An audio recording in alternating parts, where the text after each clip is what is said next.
ಸ್ನೇಹಿತರೆ, ಬೋರ್ವೆಲ್ ಬಗ್ಗೆ ಎಲ್ಲರೂ ಕೇಳಿರುತ್ತೀರಿ. ಇತ್ತೀಚಿನ ದಿನಗಳಲ್ಲಿ ಬೋರ್ವೆಲ್ಗಳು ನೀರಿನ ಮೂಲವಾಗಿದೆ. ಅತಿ ಹೆಚ್ಚು ಜನರು ಬಳಸುವುದು ಬೋರ್ವೆಲ್ಗಳು. ನಮ್ಮ ಹಳ್ಳಿಗಳಲ್ಲಿ ರೈತರು ಬೋರ್ವೆಲ್ ಕೊರೆಸಿದಾಗ ನಮ್ಮ ತೋಟದಲ್ಲಿ 1 ಇಂಚು, 2 ಇಂಚು, 3 ಇಂಚು ನೀರು ಬಿತ್ತು ಅಂತ ಸಾಮಾನ್ಯವಾಗಿ ಎಲ್ಲರ ಬಾಯಲ್ಲಿ ಕೇಳಿರ್ತೀರಾ ಅಲ್ಲವೇ? ಹಾಗಾದ್ರೆ 1 ಇಂಚು ಅಂದ್ರೆ ಎಷ್ಟು ಲೀಟರ್ ನೀರು ಬರುತ್ತೆ? ಅದನ್ನ ಹೇಗೆ ಅಳಿತಾರೆ ಈ ವಿಡಿಯೋದಲ್ಲಿ ನೋಡೋಣ ಬನ್ನಿ. ಅದಕ್ಕೂ ಮುಂಚೆ ನಮ್ಮ ಯೂಟ್ಯೂಬ್ ಚಾನಲ್ಗೆ ನೀವು ಸಬ್ಸ್ಕ್ರೈಬ್ ಮಾಡಿಲ್ಲ ಅಂದ್ರೆ ಈ ಕೂಡಲೇ ಸಬ್ಸ್ಕ್ರೈಬ್ ಮಾಡಿ. ಸ್ನೇಹಿತರೆ, ನೀವು ಬೋರ್ವೆಲ್ ಕೊರೆಸಿದಾಗ ನೀರಿನ ರಭಸ ನೋಡಿ ನೀವೆಲ್ಲ 1 ಇಂಚು 2 ಇಂಚು ನೀರು ಬಿದ್ದಿದೆ ಅಂತ ಹೇಳ್ತಾರೆ. ನೀವು ಅದು ಪೈಪ್ ನಲ್ಲಿ ಬರುವ ನೀರು ಎಂದು ತಿಳಿದಿರಬಹುದು, ಆದ್ರೆ ಅದು ತಪ್ಪು.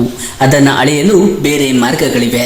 ಒಂದು ಕಾಲುವೆಯಲ್ಲಿ ನೀರು ಹೋಗುತ್ತಿದ್ದರೆ ಅದನ್ನ ಅಳೆಯಬೇಕು ಎಂದರೆ ನಮಗೆ ನಾಚ್ ಪ್ಲೇಟ್ ಎನ್ನುವ ಉಪಕರಣ ಬೇಕಾಗುತ್ತದೆ. ಇದು ಬೇರೆ ಬೇರೆ ಶೇಪ್ ಗಳಲ್ಲಿಯೂ ಇದೆ. ವಿ ನಾಚ್, ರೆಕ್ಟಾಂಗುಲರ್ ನಾಚ್, ಟ್ರಿಪ್ಸ್ ಆಂಗಲ್ ನಾಚ್, ಹೀಗೆ ತುಂಬಾನೇ ಇರುತ್ತದೆ. ಈಗ ವಿ ನಾಚ್ ಅನ್ನು ಬಳಸಿಕೊಂಡು ಕಾಲುವೆಯಲ್ಲಿ ಎಷ್ಟು ನೀರು ಹರಿಯುತ್ತಿದೆ ಅದನ್ನು ಹೇಗೆ ಅಳೆಯಬೇಕು ಎಂದು ನೋಡೋಣ.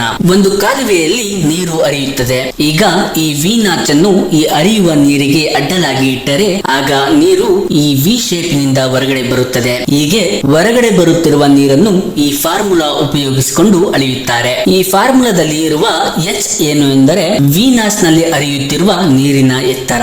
ಎಷ್ಟು ಎತ್ತರವಾಗಿ ನೀರು ಹರಿಯುತ್ತಿದ್ದರೆ ಅಷ್ಟು ಹೆಚ್ಚು ನೀರು ಹೋಗುತ್ತದೆ ಎಂದು ಅರ್ಥ. ಹೊಸದಾಗಿ ಒಂದು ಬೋರ್ವೆಲ್ ಹಾಕಿದರೆ ಬೋರ್ವೆಲ್ ನಿಂದ ಬರುತ್ತಿರುವ ನೀರನ್ನು ಒಂದು ಕಾಲುವೆಯಲ್ಲಿ ಹೋಗುವ ಹಾಗೆ ಮಾಡಿ ಆ ಕಾಲುವೆಗೆ ವಿ ನಾಚ್ ಫಿಟ್ ಮಾಡಿ ಆ ನೀರು ವಿ ನಾಚ್ ಮೂಲಕ ಹೊರಗಡೆ ಬರುತ್ತದೆ. ಒಂದು ವೇಳೆ ಈ ವಿ ನಾಚ್ ನಲ್ಲಿ ಬರುತ್ತಿರುವ ನೀರು 1 ಇಂಚು ಎತ್ತರದಲ್ಲಿ ಬರುತ್ತಿದ್ದರೆ ಆಗ ಬೋರ್ವೆಲ್ ನಲ್ಲಿ 1 ಇಂಚು ನೀರು ಬರುತ್ತಿದೆ ಎಂದು ಅರ್ಥ. ಅದೇ ವಿ ನಾಚ್ ನಲ್ಲಿ ನೀರು 2 ಇಂಚು ಎತ್ತರದಲ್ಲಿ ಬರುತ್ತಿದ್ದರೆ ಆ ಬೋರ್ವೆಲ್ ನಲ್ಲಿ 2 ಇಂಚು ನೀರು ಬಿದ್ದಿದೆ ಎಂದು ಅರ್ಥ.